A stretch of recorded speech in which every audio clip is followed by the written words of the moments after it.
11월 6일 금요일입니다. 아침 기도 시간에 하나님께서 저희들에게 주시는 말씀은 요한복음 19장 1절에서 16절까지의 말씀입니다. 제가 봉독하며 또 함께 상고하실 때에 성령님께서 형제 자매 여러분들과 또 저에게 함께 하시기를 바랍니다. 이에 빌라도가 예수를 데려다가 채찍질하더라. 군인들이 가신 나무로 관을 엮어 그의 머리에 씌우고 자색 옷을 입히고 앞에 가서 이르되 유대인의 왕이여 평안할지어다 하며 손으로 때리더라. 빌라도가 다시 밖에 나가 말하되 보라, 이 사람을 데리고 너희에게 나오나니 이는 내가 그에게서 아무 죄도 찾지 못한 것을 너희로 알게 하려 함이로라 하더라. 이에 예수께서 가시관을 쓰고 자색 옷을 입고 나오시니 빌라도가 그들에게 말하되 보라, 이 사람 이로다 하매 대제사장들과 아랫사람들이 예수를 보고 소리질러 이르되 십자가에 못 박으소서, 십자가에 못 박으소서 하는지라. 빌라도가 이르되 너희가 친히 데려다가 십자가에 못 박으라. 나는 그에게서 죄를 찾지 못하였노라. 유대인들이 대답하되 우리에게 법이 있으니 그 법대로 하면 그가 당연히 죽을 것은 그가 자기를 하나님의 아들이라 함이니이다. 빌라도가 이 말을 듣고 더욱 두려워하여 다시 관정에 들어가서 예수께 말하되 너는 어디로부터냐 하되 예수께서 대답하여 주지 아니하시는지라. 빌라도가 이르되 내가 말하지 아니하였느냐. 내가 너를 놓을 권한도 있고 십자가에 못 박을 권한도 있는 줄 알지 못하느냐. 예수께서 대답하시되 위에서 주지 아니하셨더라면 나를 해할 권한이 없으리니와 그러므로 나를 네게 넘겨준 자의 죄는 더 크다 하시니라. 이러함으로 빌라도가 예수를 놓으려고 힘썼으나 유대인들이 소리질러 이르되 이 사람을 놓으면 가이사의 충신이 아니니이다. 무릇 자기를 왕이라 하는 자는 가이사를 반역하는 것이니이다. 빌라도가 이 말을 듣고 예수를 끌고 나가서 돌을 깐 뜰 히브리 말로 가바다에 있는 재판석에 앉아있더라. 이날은 6월절의 준비일이요 때는 제6시라. 빌라도가 유대인들에게 이르되 보라, 너희 왕이로다. 그들이 소리 지르되 없이하소서, 없이하소서, 그를 십자가에 못 박게 하소서. 빌라도가 이르되 내가 너희 왕을 십자가에 못 박으랴. 대제사장들이 대답하되 가이사 외에는 우리에게 왕이 없나이다 하니 이에 예수를 십자가에 못 박도록 그들에게 넘겨주니라. 아멘.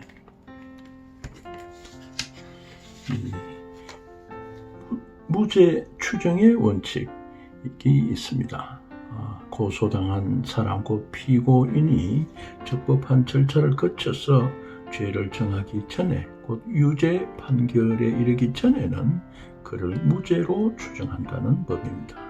이는 프랑스 인권선언에서 유래되어서 오늘날 많은 나라에서 시행되고 있으나 일찍이 로마에서 실행하였고 유대인들도 이 법을 실행해 왔습니다. 예수님 당시에도 이 법이 살아 있었습니다. 빌라도는 예수를 채찍질하는 그 고문을 1절에서 보면 명령했습니다. 이 채찍질은 사람을 죽게 할 정도로 엄청난 고문이었고 피고가 유죄 판결을 받은 후에라야 할 수 있는 것입니다. 더구나 빌라도가 예수를 고소한 그 유대 지도자들에게 예수의 무죄를 공언한 이후에 재판 과정 중에 피고에게 채찍질한 것은 그 자체로 불법한 일이었습니다. 왜 그랬을까?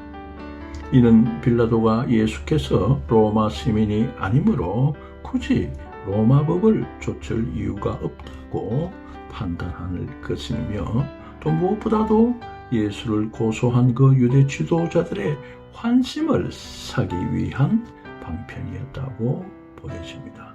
바울도 교회와 예수를 위하여 유대인들에게 40에서 하는 감한 매를 5번이나 맞았으며 3번 태장으로 맞았다고 고린도후서 11장에서 증언하고 있습니다. 로마 병제들이 피투성이가 된 예수에게 머리에 가시 왕관을 씌우고 또 왕의 옷을 흉내내어서 자줏빛 옷을 입혀서 예수를 조롱하였습니다. 저들은 진정 성육신하신 하나님의 그 독생자이시며 유대인의 왕이시며 평강의 왕이신 예수를 알지 못한 채 유대인의 왕이여 평안하라고 조소한 것입니다. 그러나 빌라도는 내가 그에게서 아무 죄도 찾지 못한다고 2번째 공언하였습니다. 그러나 그는 곧 큰 두려움에 사로잡히는데 유대인들이 자기의 그 피고 방면 결정을 강력하게 반대하였고 또 예수가 누구인지 알아가는 그 두려움이 엄습했기 때문이었을 것입니다. 유대인들의 송사에 의하면 예수를 하나님의 아들이라고 했기 때문입니다. 빌라도는 그래서 너는 도대체 누구냐? 라고 황급하게 묻습니다. 이어서 그는 침묵하는 예수님에게 피고를 판결하는 권세를 가진 자기에게 무엇이든지 말하라고 종용하였던 것입니다.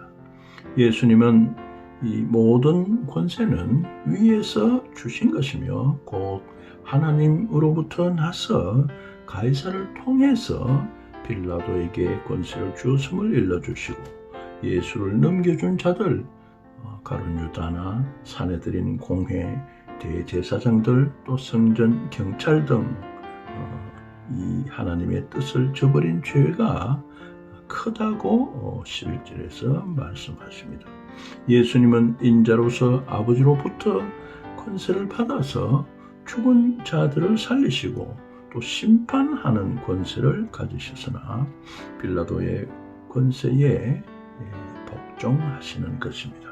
그는 실로 우리의 질고를 지고 우리의 슬픔을 당하였거늘 우리는 생각하기를 그는 징벌을 받아 하나님께 맞으며 고난을 당한다 하였노라고 이사야서 53장 4절에서 말씀하고 있습니다.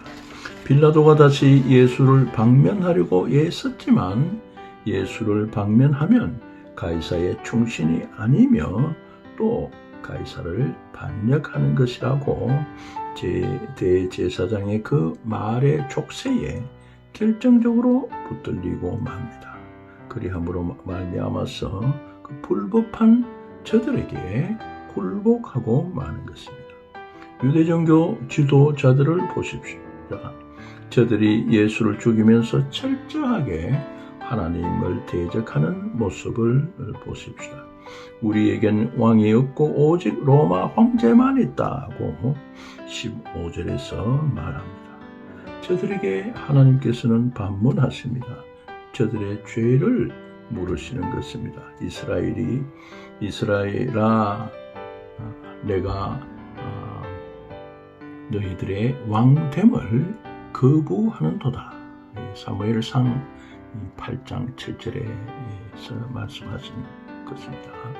빌라도도 마침내 최후 판결을 위해서 재판장의 자리에 앉습니다. 그의 양심은 쿵쿵 치는 그의 심장의 고동 소리에 이 비겁한 빌라도를 맹렬히 질타하였을 것입니다. 그런 가운데 빌라도는 예수를 유대인들과 저들의 소욕에 내어주고 십자가 형벌을 받게 하였던 것입니다. 때는 6월절 하루 전 6월절 예비일 정오였습니다. 오후 시간에 6월절 양을 잡습니다. 예수님은 이 6월절 어린 양으로 스스로 목숨을 버리시는 것입니다. 빌라도가 진정 가이사의 충신이라면 자신의 소신대로 로마의 그 공명정대한 법을 따라서 의로운 재판관으로 행하여서 가이사의 충신임을 나타낼 수 있었겠습니다. 눈앞에 그 불의한 사람들의 그 위협에 굴복하고 또 자기 목숨을 위해서 자기의 양심과 소신을 팔고 로마와 로마 황제를 또한 욕되게 하였던 것입니다. 비록 예수께서 나와 세상의 죄를 위하여 스스로 목숨을 버리셨지만 빌라도는 자신이 하지 않는 그 유대인들이 판결한 신성모독죄에 의해서 평강의 왕 예수를 십자가에 내어준 장본인이 되었던 것입니다. 내일은 요한복음 19장 17절에서 42절까지의 말씀을 함께 상고하시겠습니다. 샬롬.